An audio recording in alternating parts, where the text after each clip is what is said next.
Notre gouvernement comprend l'importance de l'indépendance institutionnelle du Banque du Canada. Justin Trudeau, il veut augmenter les taxes et les impôts sur les dos des Canadiens.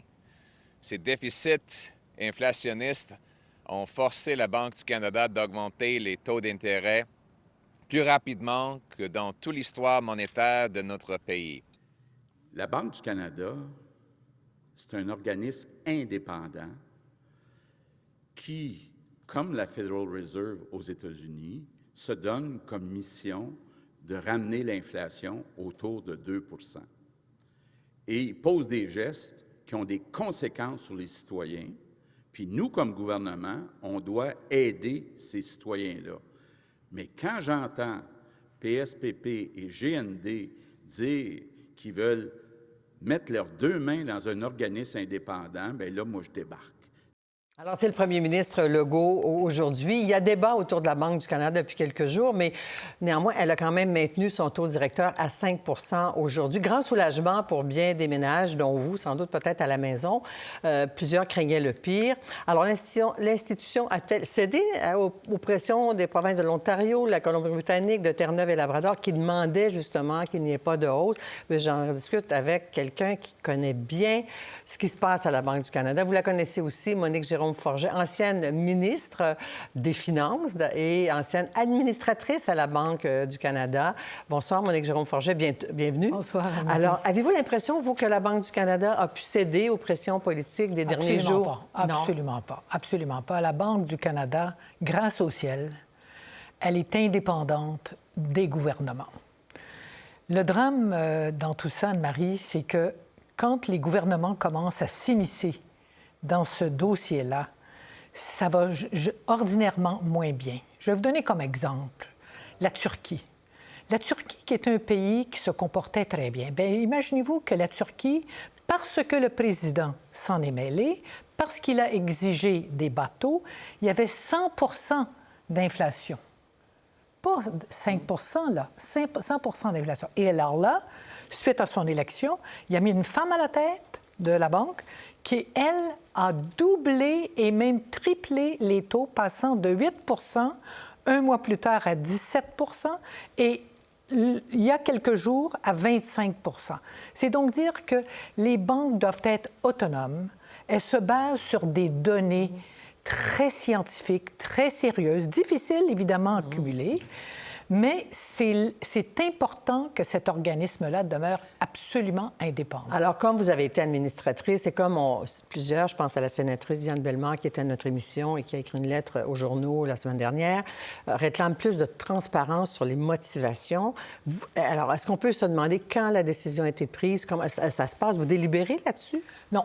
D'abord, le conseil d'administration de la Banque du Canada n'a aucun rôle sur la détermination du taux directeur. C'est qui c'est le gouverneur, d'abord, le gouverneur de la Banque du Canada, avec ses sous-gouverneurs qui s'enferment dans une pièce bien isolée, là, et qui déterminent, suite à tous les données qu'ils reçoivent de la cinquantaine d'économistes et de la centaine de fiscalistes qui travaillent dans la boîte, pour justement déterminer ce qui se passe. Ça se fait longtemps d'avance ou pas? Ça se fait, dans le fond, le jour où c'est annoncé, la veille c'est annoncé.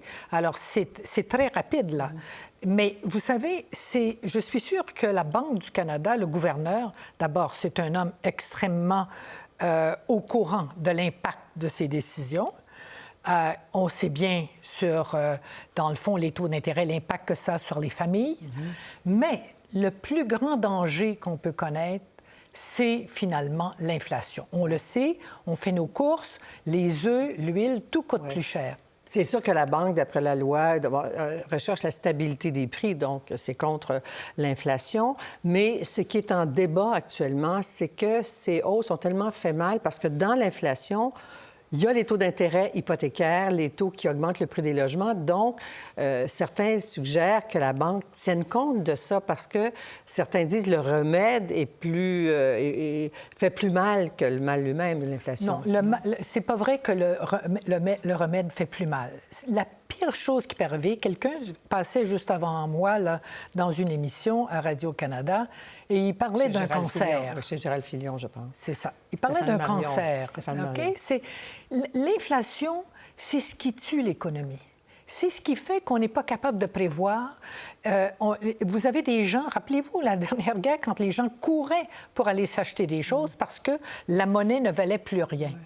Alors, l'inflation, c'est dramatique dans une société. Alors, c'est le politique qui paie le prix, parce que Doug Ford, on l'a entendu, il a dit à la Banque du Canada, vous détruisez des vies. M. Legault dit non. J'appelle ça faire de la petite politique. Bon. Moi, là, je pense que le premier ministre de l'Ontario a manqué de jugement. Je juge que c'est déplacé de sa part d'avoir fait ça. Je le juge très mal. Mais est-ce que c'est le politique quand même qui paie le prix de l'inflation, n'est-ce pas? Bien sûr. Et des effets douloureux. Les effets sont douloureux. Ceux qui paient le prix de l'inflation, ce sont les citoyens. Hein? Quand on va faire nos courses, l'inflation, c'est nous qui nous affecte tous les jours. Et c'est un mal qu'il faut absolument arrêter parce que si on ne le fait pas, et j'entendais plutôt que le gouverneur aurait dû réduire son la taux cible, j'allais vous poser la question, de 4 points quelque chose. Alors, il aurait envoyé un signal parce que la Banque du Canada doit non seulement annoncer un taux, mais elle doit aussi avertir. Et qu'a fait le gouverneur? Il a dit, je vais regarder. Mais ce n'est pas exclu que ça va monter encore. C'est sûr. Mais ceux qui demandent plus de transparence disent que la Banque devrait tenir compte, justement, des coûts économiques et financiers sur les particuliers et peut-être réfléchir à une nouvelle stratégie d'approche. Ils ne pensent qu'à ça. Ouais. Je m'excuse, là. Ils ne pensent qu'à ça. Quel est l'impact de notre décision? Ils sont bien conscients, le gouverneur est bien conscient que sa décision a un impact sur monsieur et madame tout le monde, notamment nos hypothèques, notamment tout ce qu'on achète. Alors, finalement, le gouverneur est bien au fait, mais il a, à mon avis, la Banque du Canada, comme les banques centrales en général, actuellement, ont fixé les taux à 2 %. C'est pas par hasard que c'est arrivé comme ça, mais c'est parce qu'il faut une stabilité, et dès qu'il n'y a plus de stabilité, c'est la fin. Oui, parce qu'au fond, les gouvernements se font élire sur la promesse de la croissance économique. Et là, les chiffres qu'on a, c'est que le chômage augmente, l'économie ralentit. C'est comme si on tuait la peau de l'ours, d'une certaine manière. C'est ça qu'on fait. Mais Anne-Marie, c'est ça qu'il faut faire. Quand il y a l'économie surchauffe, parce que justement, quand on le voit là, hein, on achète des œufs, c'est 40 % plus cher que c'était l'an dernier. Bon, alors, on sait qu'il se passe quelque chose. Ça, c'est une économie qui surchauffe. Et le danger, c'est que ce n'est pas 40 % de plus, c'est 100 % de plus l'an prochain. C'est possible, là. Alors, voilà pourquoi il faut que nous, les citoyens, on soit bien conscients que ce que le gouverneur, la Banque du Canada essaie de faire, c'est de nous protéger. De protéger les citoyens, de protéger l'économie, de s'assurer qu'il y a une stabilité économique. Est-ce qu'il y a une pensée unique chez les économistes? Parce qu'on voit qu'il y a divergence. Il y a des gens qui ont critiqué. Il y a de la divergence, mais je vais vous le dire, dans les grandes... je dirais, là, que moi, ce que je lis, là, c'est que tout le monde est d'accord, en principe, avec l'approche de la Banque du Canada et de toutes les banques, entre parenthèses, parce actuellement. Parce qu'elles sont interdépendantes. Il faut se suivre. Il y a quelques voix qui s'élèvent, justement, pour dire, ben non, c'est pas bon. Mais en général, la position de la Banque du Canada, elle est approuvée par, je dirais, la classe d'économistes, je dirais, très sérieuse. Monique Jonferget, merci beaucoup d'avoir été avec nous et de partager votre expérience. Comme administratrice et aussi comme ministre des Finances, vous avez vécu avec ça, parce que les taux d'intérêt montent pour les gouvernements aussi. Bien sûr, j'ai vécu. C'était qui était président de la Banque, gouverneur de la Banque, vous? Moi, c'était, quand j'étais ministre, c'était Mark Carney. Puis après, comme administratrice? C'était comme administratrice avant moi. Ouais. Non, vous, quand vous étiez administratrice à la Banque? C'était Steve Poloz. Okay. Et le gouverneur actuel, bien sûr, les deux. Et quand M. Poilievre dit on va congédier le gouverneur de la Banque? Une autre idée aussi. Merci, Mme Jonferget. Pour voir nos émissions en entier, rendez-vous sur la chaîne Ici RDI.